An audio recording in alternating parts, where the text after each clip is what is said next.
Episode की शुरुआत में हमें बताया जाता है कि ह्यूमैनिटी को बचाने के लिए 3 वॉल्स बनाई गई थी, जिसमें से सबसे पहली वॉल थी वॉल मारिया, दूसरी वॉल रोस और तीसरी वॉल सिना। और इनके आसपास कुछ आउटलायर डिस्ट्रिक्ट्स बनाई गई थी जो कि एक तरह के चारे की तरह वर्क करती थी, ताकि टाइटन्स बाकी वॉल्स के हिस्सों पर हमला ना करें। और दूसरी ओर हम देखते हैं टाइटन्स ने उन शहर के लोगों को खाना शुरू कर दिया होता है और चारों ओर डर का माहौल होता है। और दूसरी ओर हम देखते हैं मिस्टर हेनस एरन और मिकासा को लेकर शहर से बाहर जा रहे होते हैं। और तभी एरन मिस्टर हेनस पर हमला कर देता है और कहता है कि हम अपनी माँ को बचा सकते थे, तुम क्यों आए वहाँ। तब मिस्टर हेनस एरन को नीचे गिरा देते हैं और उसे कहते हैं कि तुम अपनी माँ को बचाने के लिए कुछ नहीं कर सकते थे, तुम एक बच्चे हो, तुम बहुत कमजोर हो, तुम्हारी माँ इसलिए मरी क्योंकि मैं बुज़दिल हूँ और मैं उन राक्षसों का सामना भी नहीं कर पाया, मुझे माफ करना। और हम देखते हैं कि वो शहर से बाहर जाने लगते हैं और इस साल कुछ सोल्जर्स शहर को खाली करने के लिए कहते हैं और वो बोट्स की हेल्प से वहाँ से जाने वाले होते हैं। वहाँ एक आदमी कहता है कि अपने साथ कुछ मत लेकर जाओ ताकि ज्यादा से ज्यादा लोग बोट पर आ सके। और तब आमिन बोट से अपने दोस्तों को ढूंढ रहा होता है। अब जैसे ही आमिन एरन को बुलाने वाला होता है तब उसके दादाजी उसे कहते हैं कि अगर मैं तुम्हारी जगह होता तो मैं उन्हें नहीं बुलाता, पता नहीं उन्होंने क्या चीज देखी हो, अभी उन्हें खुद ही संभलने दो। और यहाँ हम देखते हैं कुछ सोल्जर्स अपनी कैनन से उन टाइटन्स पर हमला कर देते हैं, पर उनका निशाना हर बार मिस हो जाता है। और दूसरी ओर हम देखते हैं सभी बोट्स फुल हो चुकी होती हैं, जिसकी वजह से बाकी लोगों को बोट पर चढ़ाना बंद कर देते हैं। पर लोग अपनी जान बचाने के लिए चलती हुई बोट के ऊपर जंप लगाने देते हैं। अब इस ओर हम देखते हैं कि सोल्जर्स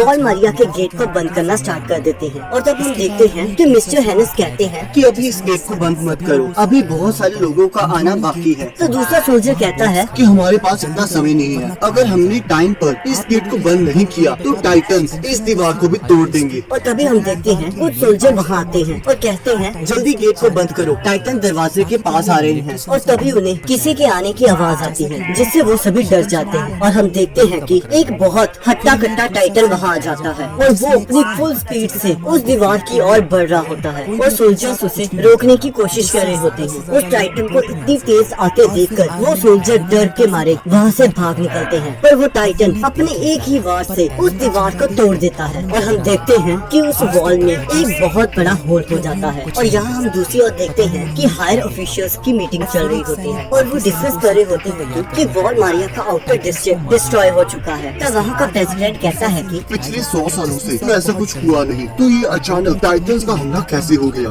तब उनमें से एक ऑफिशियल कहता है कि मुझे नहीं लगता कि वो वॉल मारिया को तोड़ पाएंगे। और तभी हम देखते हैं कि एक सोल्जर वहाँ आ जाता है और कहता है कि वॉल मारिया की दीवार को टाइटन्स ने तोड़ दिया है, जिसे सुनकर सभी ऑफिशियल्स चौंक जाते हैं। और इस ओर हम देखते हैं टाइटन्स की पूरी सेना उस होल को पार कर आगे की ओर बढ़ रही होती है। और यहाँ एरन सोच रहा होता है कि मैं अब फिर कभी भी अपने घर नहीं जा पाऊंगा और मैं आखिरी समय में भी अपनी मॉम के साथ लड़ता रहा। मुझे उन्हें सॉरी कहने का भी समय नहीं मिला, मुझे उनके साथ लड़ाई नहीं करनी चाहिए थी। और टाइटन्स, मैं तुम्हें नहीं छोड़ूंगा, तुम में से एक भी जिंदा नहीं बचेगा। और यहाँ हमें पता लगता है कि उस अटैक के बाद बचे हुए लोगों को वॉल रोस में जगह दी गई और इस अटैक में कम से कम 10,000 लोगों ने अपनी जान गंवाई। और यहाँ हम देखते हैं कि एरन के फादर मन ही मन सोच रहे होते हैं कि एरन, मिकासा, कार्ला प्लीज जिंदा रहना। और यहाँ हम देखते हैं कि एरन को एक सपना आता है जिसमें वो देखता है कि उसके फादर उसे एक इंजेक्शन लगा रहे होते हैं। और एरन उन्हें कहता है कि आप ये क्या कर रहे हो, जब से मॉम की डेथ हुई है आप तो लिटरली पागल हो गए हो। और तब उसके डैड कहते हैं तुम चुप कर जाओ और इस की को संभाल के रखना, क्योंकि यही की तुम्हें सच्चाई तक लेकर जाएगी। और हम देखते हैं कि एरन की आँख खुल जाती है और एरन अपने गले में वही की को देखता है। और तब मिकासा कहती है चिंता मत करो, ये बस एक ड्रीम था और अब हमें स्टोर हाउस जाना चाहिए जहाँ वो लोग खाना बांट रहे हैं। तब मिकासा और एरन वहाँ चले जाते हैं और यहाँ हम देखते हैं कि कुछ लोग खाने के लिए आपस में लड़ रहे होते हैं। पर तभी आर्मिन वहाँ खाना लेकर आता है और कहता है कि मेरे दादाजी ने बच्चों को कहकर थोड़ा सा खाना एक्स्ट्रा ले लिया। तब एरन देखता है कि एक सोल्जर लोगों को खाने के लिए लड़ता देखकर कहता है कि देखो ये कैसे जानवरों की तरह लड़ रहे हैं, अच्छा होता कि टाइटन इन्हें भी खा जाते। जिसे सुनकर एरन को बहुत गुस्सा आ जाता है और वो उस सोल्जर के पैर पर किक करता है और तब वो सोल्जर एरन को एक मुक्का मारकर नीचे गिरा देता है। तब एरन कहता है कि तुम्हें तो कोई आइडिया ही नहीं है कि वहाँ क्या हुआ है, तुम में से किसी ने भी उन्हें नहीं देखा। पर तभी आदमी बीच में आ जाता है और कहता है कि ये भूख की वजह से कुछ भी बोली जा रहा है, प्लीज इसे माफ कर दो। तब वो ऑफिसर देखता है कि बाकी लोग उसे देख रहे होते हैं, तो वो कहता है कि तुम्हें तो हमारा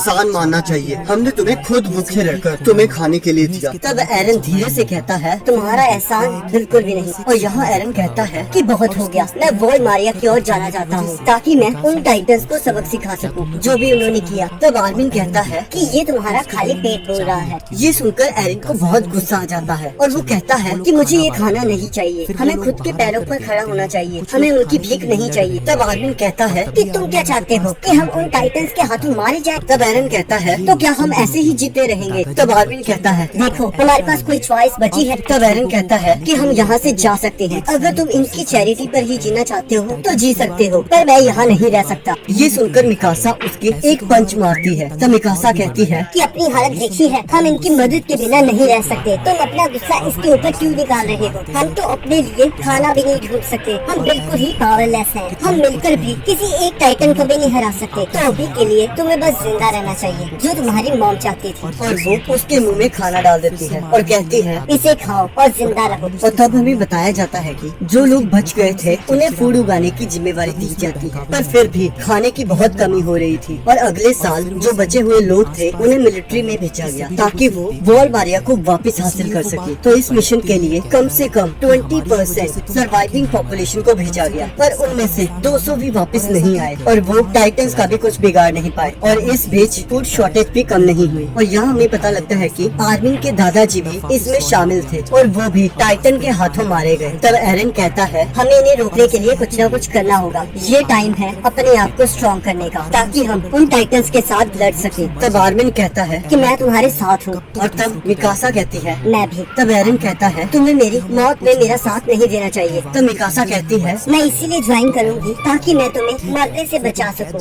अब अगले दिन हम देखते हैं कि वो तीनों आर्मी ज्वाइन कर लेते हैं और तब वहाँ एक आर्मी ऑफिसर कह रहा होता है आज से तुम्हारी एंट्री सेरेमनी शुरू होती है और मुझे तुम्हें ताकतवर बनाना होगा, और अगर मैं ऐसा ना कर पाया तो तुम टाइटन्स का खाना बन जाओगी। अभी तो तुम किसी काम के नहीं हो, पर मैं तुम्हें अगले 3 सालों में फौलाद बना दूंगा जिससे तुम उन टाइटन से लड़ सको। और आज से 3 साल बाद तुम ये डिसाइड करो कि तुम्हें वॉल के अंदर रहकर राजा को बचाना है या फिर बाहर जाकर उन टाइटन्स का खात्मा करना है। तब एरन सोचता है कि मैं फाइटर ही बनूंगा और वो टाइटन्स मेरे नाम से भी कांपेंगे। और इसी के साथ एपिसोड खत्म हो जाता है। अब अगले एपिसोड का लिंक आपकी स्क्रीन पर आ रहा होगा, आप उस पर क्लिक करके अगले एपिसोड को देख सकते हैं। 50,000 लोग शामिल हुए।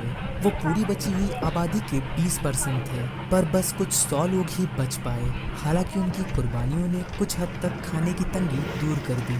उन 2,50,000 लोगों में से एक आर्मिन के दादाजी भी थे जो कि मारे गए। और एरन कहता है अगले साल मैं ट्रेनिंग कॉर्प्स में भर्ती होऊंगा, मैं खुद को ताकतवर बनाऊंगा। और आर्मिन कहता है मैं भी। इसके बाद मिकासा भी कहती है मैं भी। और एरन कहता है इसकी ज़रूरत नहीं, तुम्ही ने कहा था ना कि ज़िंदा रहना ज़्यादा ज़रूरी है। तो मिकासा कहती है तुम्हें ज़िंदा रखने के लिए ही मैं भर्ती होऊंगी। और एरन कहता है ठीक है, फिर हम साथ रहेंगे। और फिर 1 साल बाद 104th ट्रेनिंग कॉर्प्स की भर्ती शुरू होती है। और एक सैनिक सभी से कहता है तुम्हारे लिए बुरी खबर है, मैं कीथ शार्दिस तुम सबका इंस्ट्रक्टर हूँ और मैं तुम्हारे पल के बिछाए स्वागत नहीं करने वाला। अभी के लिए तुम सिर्फ एक चारा हो जिसे टाइटन्स मज़े से चबाकर खाएंगे। अभी वही तुम्हारी औकात है। हम तुम नाकारा नमूनों को अगले 3 साल में जाबाज बनाएंगे। और 3 साल बाद जब टाइटन तुम्हारे सामने होगा, क्या तब भी तुम सिर्फ चारा रहोगे या तुम एक जाबाज की तरह उनका शिकार करोगे? क्या तुम उनके लिए इंसानी मुरब्बा बनोगे या फिर उनका मुरब्बा बनाओगे? और फिर एरन मनी मन कहता है हाँ मैं बदलूंगा और फिर उनमें से हर एक को मार डालूंगा। वीडियो पसंद आई हो